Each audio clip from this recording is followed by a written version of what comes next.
Maintenant, je vais te citer quelques œuvres auxquelles le Seigneur attend de nous. Première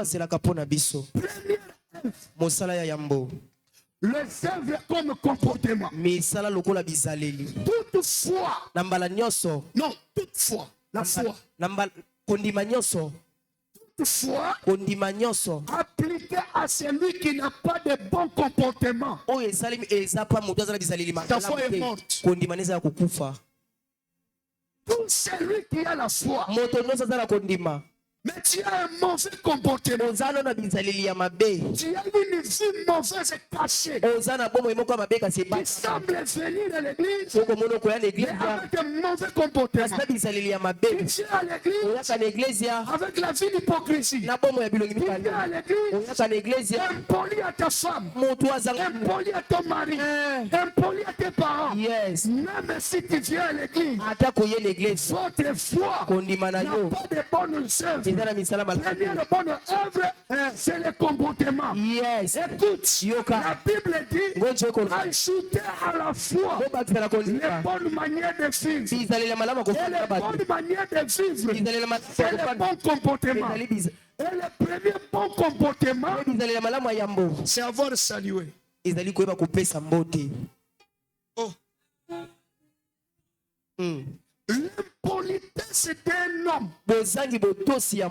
commence par la salutation.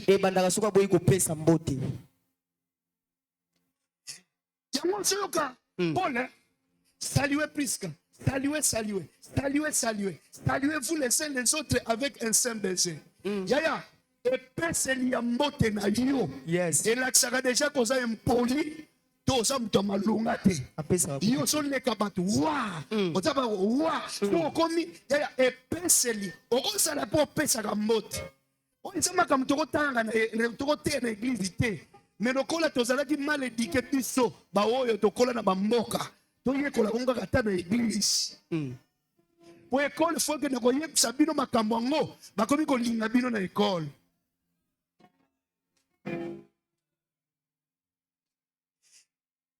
Frère. Yes. Même Rebecca. Po Eliezer ayebaki omwasa kobala yeye. Esa lolenga yambela bango apesela bango mbote. Amen. Frère, mwasa kotia na ndako. Talaka yendinga apesela bango mbote. Na oyebisa yo bapa yebele bakima biso na bandako. Parce que bana, ba mama, na batata toyebo pesa mbote te. Likambo. Mupaya yetala ndenge bazoleka yo wa swa. Mupaya zoleka. Yanki akopesela mbote kutu esate. Mais yo comme mutu na soka bandi rebe.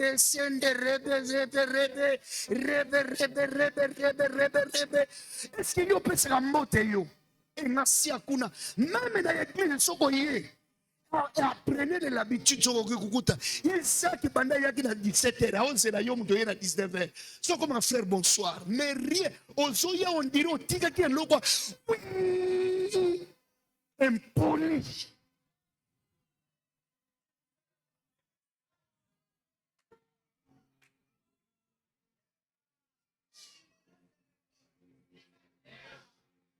Amen. Amen. Tout est au service. Mais on goûte à la maman, bazana peut-être à boîtier. On pense à prendre mon tété. Même Yesu, qu'on pèse à bambote. Que la paix du Seigneur soit avec vous. Yes. Shalom, shalom, shalom. Yes. Shalom, shalom, shalom. Yo pia kambote te même nanda kuna bino soko lamuki. O pia kabato mbote te yo silika déjà na ndoto. Bon avant la moko lamuki déjà na kando pesa kabato mbote te. O mwana mabe. Soko zi mobali ya boya pesa kabato mbote te kima ye mokolo musoko mankelo bokilo.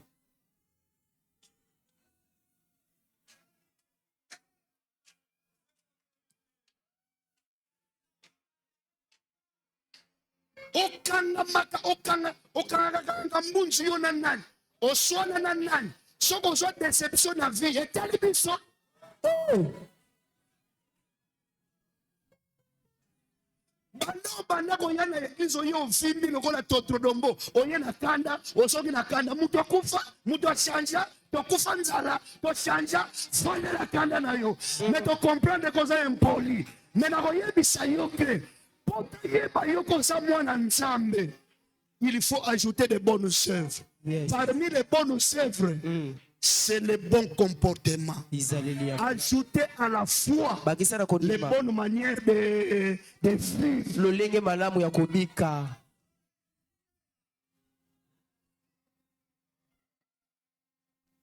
Tuna voisin, opesi mundinga mbote lelo. Nano opesa ki mbote lelo. Si tu voisin wana bofutaka naye na kumbaka yete. Oyaza la kasuka nzolamba telefone, kasuka nzolamba Thomson, mafuta ni yaka chua ati epa na ngai. Na butu soko lamuko bandi re ba ba ba ba ba ba. Yo akude yanze betala bangol bato makelele. Makelele. Bambrière. Lolemo bayebisi biso. Mutu nyonso oyo ayebi ko discipliner lolemo na yete. Azo komi kosa ata opolaka langue. Nzamba yebi yote. Deuxième bonne œuvre. Misala malama mibale. C'est l'œuvre comme canal de solution pour les autres. Ezali misala lokola nzela ya lobiko pona basusu. Écoute, le monde est bâti de besoins. Yoka mokili tongami na baposi. Tout celui qui a la foi Moto nyonso aza na kondima. et qui regarde son prochain, Nda kotala ndeko na ye. il a un besoin. Atali na posa. Et tu as aussi l'amabilité de l'aider. Posa na makoki ya Mais kosunga. il lui refuse. Kaso boyi. Il lui refuse. Kaso boyi. Dieu dit, Nzamba lobi. tu n'as pas la foi. Ozangi kondima. Mukolo wana mutu apesa nga kinya ye ayebisi ngai naza na besoin ya avance ya $60 ntango nazozwa 50,000 kaka nazalaki na ntango nazozwa yango nayoki coup de téléphone ya mama Mireille. Papa nde naza boye mwana okenda kokufa nga mpe lokolo moye eza te lukelanga mo eloko webi nazwi mpenza mbongo nalela futa na kine nayebisi mutu akine nga naza na bomoi me o wana na Saint Joseph alingi akata natindi yango nalobi yo Yesu akopambola mpe aya kotikela ngai eloko na minito na motema ya mama Mireille malgré naza na lokolo na ngai ayebi yango que papa contribue mais c'est la décision de Dieu qui a été. Mais yo so bayebisio muninga malamu ozwa mbongo kende kotia unité nini bobenga ko nini meka potalaka bulumbu ya batu ke opesa mutu asungama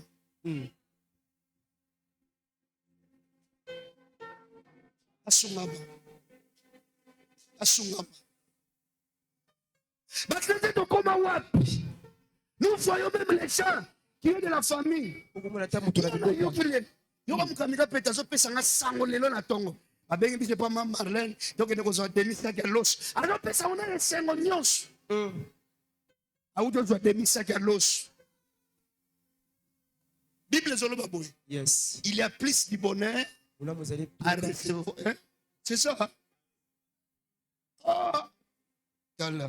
Il y a plus de bonheur qu'à donner qu'à salanini à recevoir. Bisoto balolang. Sopeka, sombelanga, kabelangai, bombelangai, salelangai, tindelangai, mwenalangai, nanangai. Maman la bino tango so ki zemi na yo to sala ki collaboration na ye.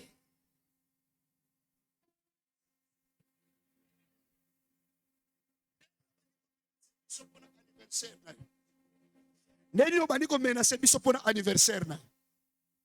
Anniversaire na nga lobi soko pienga te. Soko pienga te. Soko pienga te. Na anniversaire na ye. Opiaga ye kondi. Mais nous tout na yoti. Parce que ce qu'un homme aura semé, il le moissonnera. Kaka bango na biso pa sobi singa singa na bango sope kaka belangai. Anniversaire na nga lobi soko pienga cadeau te. Yo pia di cadeau padani. Tosabana nzambe yaya. Nous sommes les enfants de Dieu. Toyekola. Kopesa kabatu. Salaka pe canal ya bénédiction. Un jour mutu moko akoti na kati ya ndaku na ye. Akumisa nzambe merci. Nazalaki na problème songolo o suri ngai. Yesu te mutu akiti. Alekeli na nzela na yo. Osi olekeli na nzela na yo. Mutu pamboli nzambe. Kambo. Que pasteur avant de dire Seigneur merci. J'avais un problème de loyer, mais cet enfant est passé par moi. Yango na futi mbongo ndako. Yes. Soka bastoke mbongo ndako yako yoka papa ye. Papa nazalaki na $2000 moko boye na ndako osutu kinana. Donc nengo nazalaki na 1000 na ndako ya. Nengo zo yoka nga na ozanga mbongo ozalaki na 1000 na ndako ya. Kola yoke na yoka ma. Troisième œuvre, c'est l'œuvre comme soutien. Soutenir. Dieu éprouve les gens. Ceux qui doivent soutenir. Soutenir les missionnaires. Soutenir les hommes de Dieu. Veuve Sarepta. Dieu a envoyé l'homme de Dieu. C'est la veuve de Sarepta. On a ça là. Ezaka ya moke. Soki na le yango nga na bana na ngai. Na mwana na nga. Tokufi. Menzamba yebisi epesa ngo nani. Mosali na.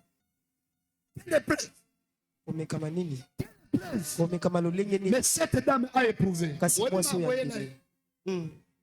Mwana wana tango akufa. Yes. Elisa kenda kosekwisa ye. Amen. Elisa kenda kosekwisa ye. Pourquoi? Pona nini? Aliaka na ndako na ye. Yes. Nayebisaka bato ebele. Omoni ba frère oyo. Lelo mukamika peta batindeli bango saki ya loso. Soki bayoki kaka demi saki ya loso, demi to ya mobimba lobaka bien. Siko yebisa ngai. Baolia loso. Soki mama lena yebisi bango mukambika peta. Awa nazoyoka bien te puis na butu ba demo baleki na ndako boya ko sambela yaya. Niveau ko mobiliser na bato baliaki loso te ba kende ko sambela na ndako wana. Tokei eloko zo tindika ye. Eza loso a bato eza na kimfi na ye wana. Ndiazo kende ko sambela. Siko yo soko bengi o fait eza ka nango intérêt. Mais ça biloko moko photo te ya kango. Donc, yo kabakate, ba frère taba, nzo tango to bongo la mutema ba mama ya kala. Ceux qui ba yo ki ben intercesseur baza na retraite, be gagner dans ba na retraite. Maman na ko ya na yete, akoya kana kitunga. Atali bino boza combien? A ke penza sur mapa. Aye ko déposer na secret. Tango boko lia bo fongo la chaîne na mboko na ngai Tala ba frère tango fongo la chaîne. Avant ton lien, maman François biloko na ye. Maman na ko sambela te. Nala zaki mon comme intercession. Mais ba sujet de prière na ko kumbisi la maman wana. Koleka bato ba yaki ko sambela. Pourquoi muto asal nini? Ozalo boko makasi. Okabela ka pasteur te. Okabela ka bon kambite. Donc, pour na yo na yo kaka. Yango na yebisaka yo kezana ba prière muso ezalaka ya kobwaka boye. Wa.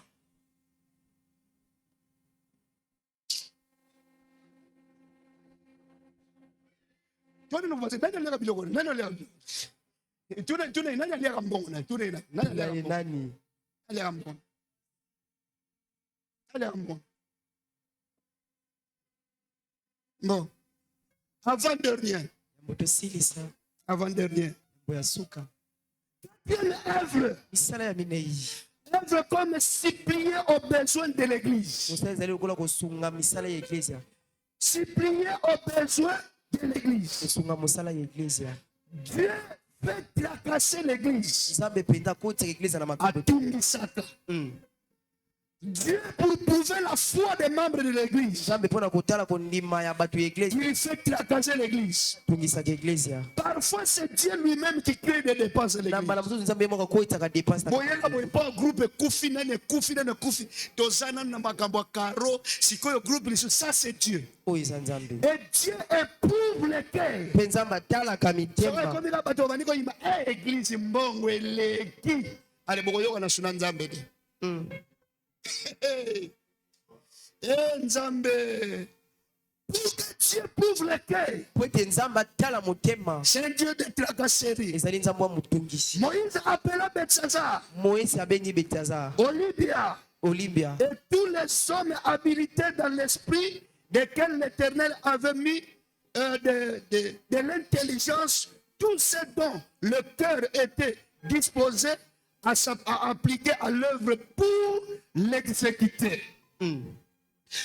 Moïse a béni bateau fuba karo bino nyonso tout dete boya boy babrika boya boy musale salema. Yes. Allez ba pesa bambongo. Bible lobby, il prit devant Moïse toutes les offrandes avait apporté les enfants d'Israël pour faire l'ouvrage des carreaux destiné au service des sanctuaires. Mais chaque matin, on apportait encore. Dis avec moi encore. Encore. Encore. Mais encore. Mais encore. Pourquoi encore? Encore et encore. Parce que les besoins de l'église, ce n'est pas les ciels qui peuvent les résoudre. Les besoins de l'église, c'est nous qui fréquentons l'église qui devons résoudre les besoins de l'église. Encore. On portait encore à Moïse des offrandes volontaires. Enveloppe dans la tisiko les autres traînants. Nalobaki encore. Donc on pèse un bon à groupe. Maintenant on a 50 personnes. Toto déjà 50 sacs de ciment. Comme on est allé. Yoko sang 25 000 francs. Au côté de la groupe 25 000 francs aux Anglais. Mais ce qu'on dit ordonnance à moi dans mon corps. Ok. Ce que va faire opération du passo. Au bimisa mbongo il y a $300. Mais pour Dieu, la foi n'est pas prouvée dans ça mon thème. Quand si tu as cotisé, tu as cotisé les sous. Moutou azana kondima pour l'œuvre de Dieu. Yes. Je donne encore.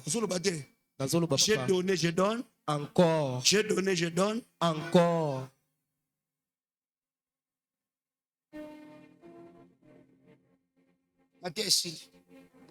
Amen.